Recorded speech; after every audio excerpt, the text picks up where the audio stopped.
So when I first started playing the Bard's Tale 4, the one thing that I was curious about, and I did a lot of research but couldn't really come up with anything specific, was what companions were available in the game.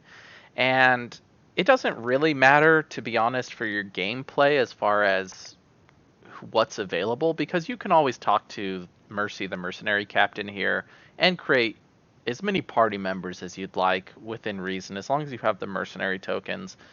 But I still like to use the characters that the developers created when possible, just because any little bit of story that they put into the game, I'd like to see. So I really wish that I had known this information prior to starting the game. So hopefully it helps you. Um, but there's going to be some slight spoilers, not really spoilers to the game, obviously, but since I'm going to talk about the companions you can get, that's kind of a spoiler, I suppose. So if you don't like that, then what are you doing here? So anyway, if we talk to her, we can actually see, like I said, you can create a character. It costs a mercenary token, but I created 3 characters as well as reset several skills using those, and by the end of the game I still had about 6 or so left over. So keep in mind that they're not infinite, but you're not going to really run into too many issues. So the first character you actually start as is Melody, this bard here. I ended up making her eventually, but her name's Melody, and you actually start as her, but within about 5 minutes of the game, you can create your own custom character. Thank heavens. Initially, I was really worried when I first opened the game, to be honest. But I created a fighter, because that's just the kind of thing that I do. But within the first hour or so of gameplay, you're going to get 3 companions, and you only get to keep 2 of them. So depending on how your party is, I guess that's going to determine what you're going to choose. But the first companion you get, his name is Ringneck, and he's a Trow rogue, and he's great. Trouser have a really good ability, and he does a lot of damage for you, and so he was my major damage dealer, especially early game. But even into the later game, he was still quite solid. The next companion that you get is a Dwarf Fighter, and imagine a dwarf in Bard's Tale, and he looks like that. I don't recall his name. It's been a while since I had to leave him, unfortunately. I would have liked to have been able to keep him as well, just because, but you have to choose, and so I chose to leave him behind. The next companion that you're going to get soon after is the Green Lady, and she is a practitioner. She's an elven practitioner. And so, because I already had a fighter, I obviously chose the Rogue and Practitioner to stick around. You see Sage here, that just is a minor class later on. Um, so, those are the characters essentially that you have at the start of the game.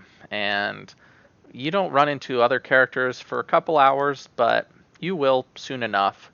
So the next character that you end up getting is named Crux. He is an imp, and he's a practitioner. He's kind of more built as a mage blade initially, but obviously you can build your characters however you want them to be made. The Green Lady's kind of more of a spellcaster focused, and he's kind of a melee slash spellcaster. Soon after him, you get Sibyl, and she is a rogue. I didn't use her much because I already had a rogue and I didn't really need her, but she's there and soon after. So those are the characters that you actually get in the first zone. So the first zone of the game is Scarborough, and you're going to end up with essentially 5 companions, one of which you have to choose to leave behind, whether it be the rogue, the sage, or the fighter. Now, soon after the first zone is complete, you're going to go obviously to the second zone. And the second zone, depending on what order you kind of do things, you're going to run into 2 companions.